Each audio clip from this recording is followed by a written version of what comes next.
Another video to see if a salty stock toughens up chickpeas or beans. I've done this before, and the salt in the stock didn't toughen up the beans. I was always led to believe that if you put any kind of salt in the water or stock while you're cooking beans, it toughens them up and takes them ages to cook. But I was just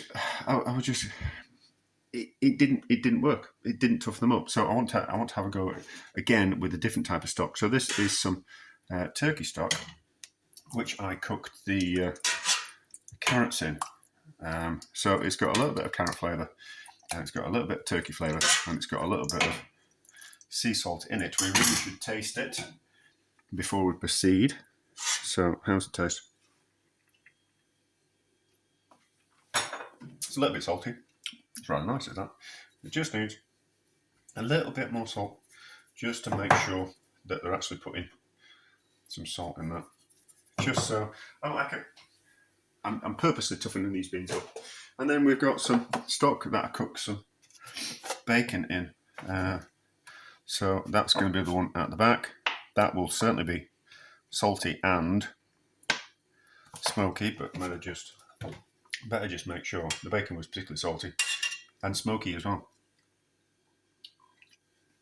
Yes, that is definitely salty. It needs a bit more than that because it will boil dry. So we'll cook these. We'll see how long it takes, and if it's correct.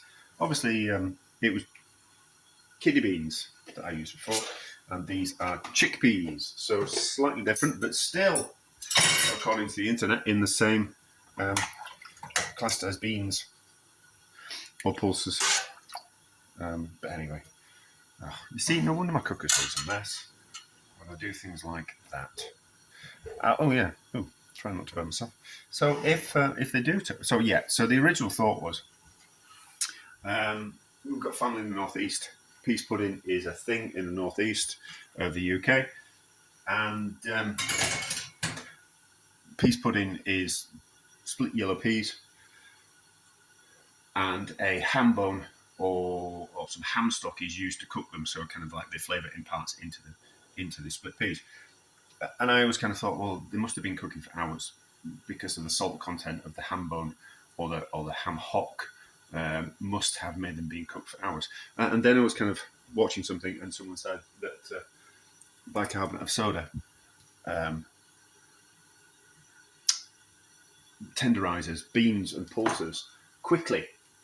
So I kind of thought, maybe when people were making peas pudding, they added some bicarbonate of soda to compensate for the fact that it was a salty stock, and that kind of compensated for the salt toughening up the beans. The bicarbonate of soda softened the beans.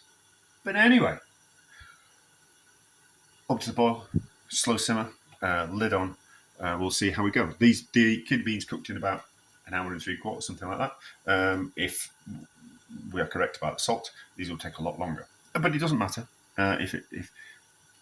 if they toughen up and it all goes wrong. I'll just cook them for a long time, and I'll turn them into soup, and I'll have that for lunch, and it won't go to waste. Right.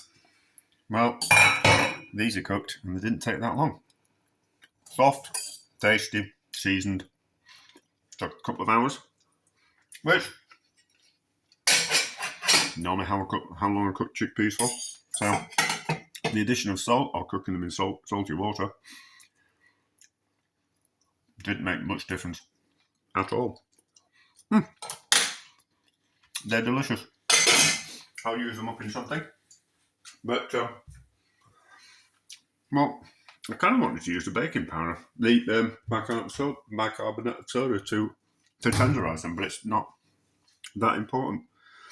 So why do I seem to think that salty stock or salty water stops beans tenderising or chickpeas tenderising? I don't know. But anyway, it's not really a success, is it? Kind of a failure because it didn't happen. Anyway, there we go.